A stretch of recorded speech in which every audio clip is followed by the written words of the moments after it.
no matter where you fall on the political spectrum, you probably have some inkling that the Canadian media is biased. We often feel like it's biased against our own side. But there's several different ways to think about bias.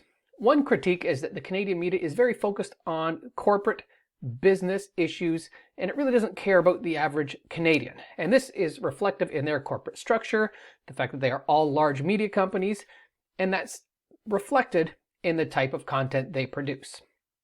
Another critique is that Canadian media are highly nationalized. Because these large companies own multiple outlets across the country, the coverage they get is national in focus, rather than having independent regional outlets. And in that sense, the coverage often reflects issues in large urban centers like Vancouver and Toronto, and again, regional markets get left out.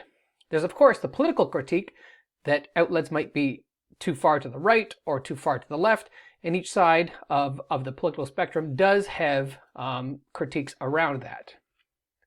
Now, when we're talking about political bias, especially bias between right and left, there's a little more nuance to it. And one of the ways that that bias can show up in media stories is framing. And framing is how a story is described.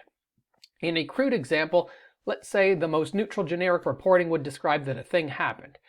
Well, the framing of a story can look at that different ways. That could be one outlet might describe that as an amazing thing that happened, and another one might describe it as a terrible thing that happened. That's framing, and it's the framing of stories that can generate accusations of bias, even when the actual facts might be either too complicated to understand or quite benign. One example, May 2023, David Johnston, special rapporteur, was hired to investigate Chinese government interference in Canadian elections and whether a public inquiry was needed. This story could have been framed a lot of different ways. Really what happened was one report got issued, people read the report, and then it was reported on. So one report says that the report did not want a public inquiry.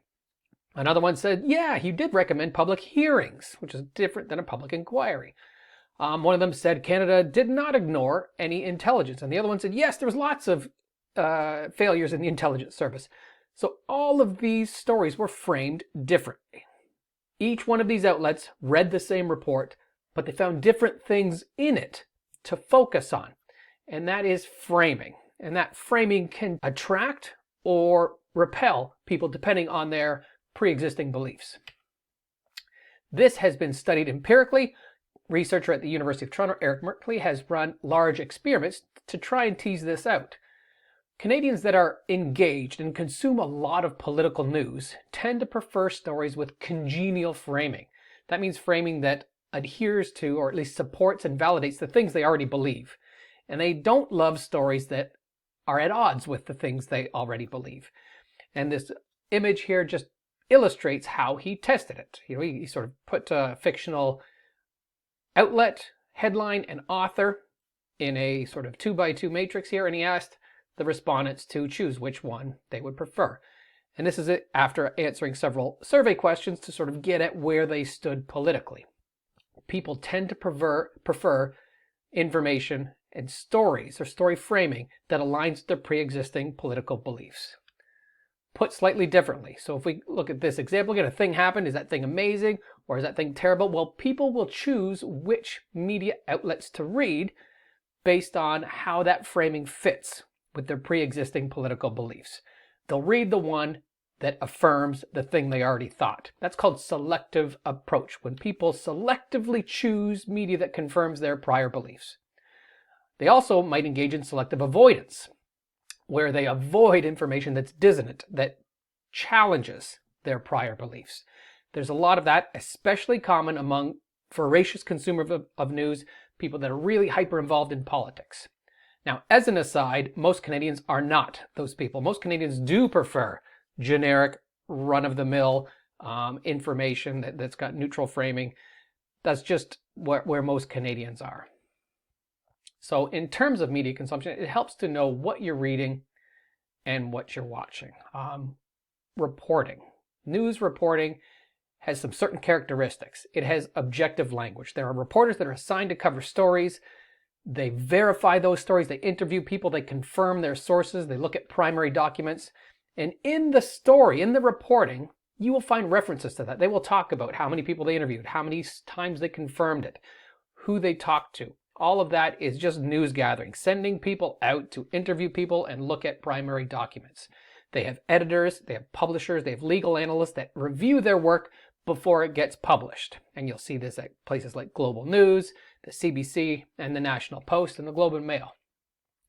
Many of those places also have opinion and editorial pieces that they publish as well. This is written in more persuasive language. It's trying to convince you that something is good or bad. And these are sometimes helpful commentary pieces to help us understand what's going on in the world or in the country. The language will be a little more subjective, again, because the author is trying to convince us that a thing happening in the news is good or bad. You might also be reading just plain old clickbait. And these are stories from primarily the digital outlets. They'll have a very different framing. The framing will be provocative. It won't have neutral, objective language. The language might be inflammatory, lots of owned, eviscerated, destroyed in the headline and in the story itself. They might reference the reporting of others. They might talk about how this was first reported elsewhere, and then they'll write their own opinion about it, but they don't do a lot of primary reporting themselves. Typically, these are designed for virality. They want lots of likes and lots of shares, and that's how they engage their readership. So know what you're looking at. Reporting, opinion versus plain old clickbait.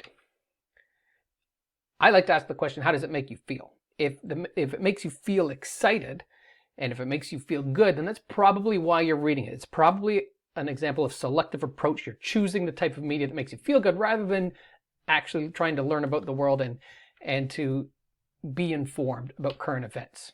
So just to recap, media landscape in Canada is highly concentrated. One public broadcaster, a handful of private outlets that dominate everything. We might have preferences for certain types of media, but there is evidence that Canadians do like information that tells them what they already think.